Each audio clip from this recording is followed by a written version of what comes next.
This time of the week, every Wednesday, we catch up with our exercise physiologist, Mark Goswell, who wants to take a look through a very complex but yet very simplistic part of our body. Because it was, Mark, last week we're just wrapping up from Spinal Cord Awareness Week, and it's kind of where you want to touch on today.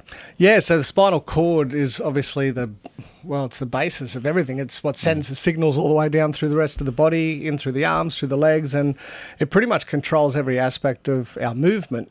And it's totally encased within our spinal column, and that's our lower back, upper back, mid back, so upper and spine as well. So it's one of those things that everyone needs to be taking care of it. 85% of the world's population in Western civilization won't look after it and will experience some significant back issue at least once within their life. All right, so you mentioned most of us aren't looking after it or will experience some sort of back problem. What are we doing wrong? And B, how do we start to look after it more so? Well, what are we doing wrong? Well, funnily enough, it sort of starts when we're kids. So, unfortunately these days we're getting a lot lazier. We're sitting a lot more. It isn't so. No, it is so, unfortunately. So, like I teach low back courses around Australia, and part of that when I developed it and I do this assessment techniques, I thought, this will be cool. I'll practice on my son. Now, my son now is 15 and 6'4". But when he was younger, at about the age of 8, I thought, let's give that a go. Now, funnily enough, he actually failed all of the functional assessment tests because his movement had actually started to deteriorate at like the age of 8, which was quite freaky and quite scary at the time.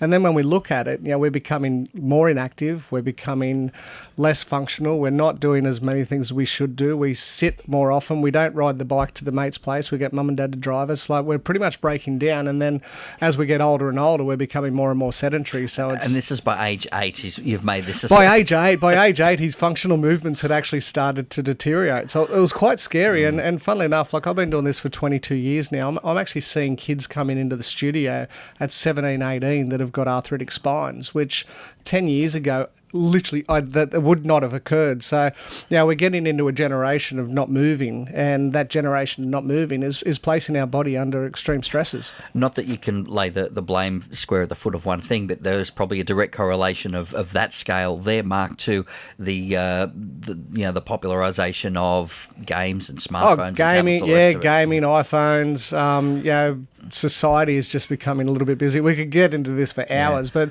the reality is the basis of it is we don't move as much as we used to anymore. And as a result of that, we're placing undue stress on the spine. So the spine is designed to move. We're designed to move. And unfortunately, through society, we're not doing that as much as we should. So, I suppose that's the advent of exercise physiologists, is that we've come in and we specialise in movement and also analysing and assessing movement. And so if we can get onto people early enough, teach them how to move, teach them the simplistics and the basis of it, we might actually get a better condition and not have as much back pain as you have this morning. Yeah, thanks for that. Which is true, I do. And it's, look, I feed right into this. I mean, at age 8 didn't have any of those problems because we're still running around, back in my day, still running around bikes. See, I didn't stop riding a bike till I was 18. So you did that everywhere. Seriously, there's kids now that don't even know how to ride bikes. Yeah. It's quite crazy. So, move, I think, the whole norm thing in the 80s was about moving and getting rid of obesity. But part of the thing now is that, sitting is one of the worst things that we can be doing, and we're doing too much of it. And it does place a lot of biomechanical stress and load through the lower back, but also in through the upper back and neck, because we're all sitting in these flex positions for extended periods of time. And it's not so much the flex positions that are the issue, it's the fact that we're just doing things in a static position for so long. We need to be dynamic. We need to move as much as possible. Sit to stand desks, get up, go out and play with the kids. There's so many things that we can be doing, but the key to it, what I want people to get out of today is start moving, stop sitting, stop standing still.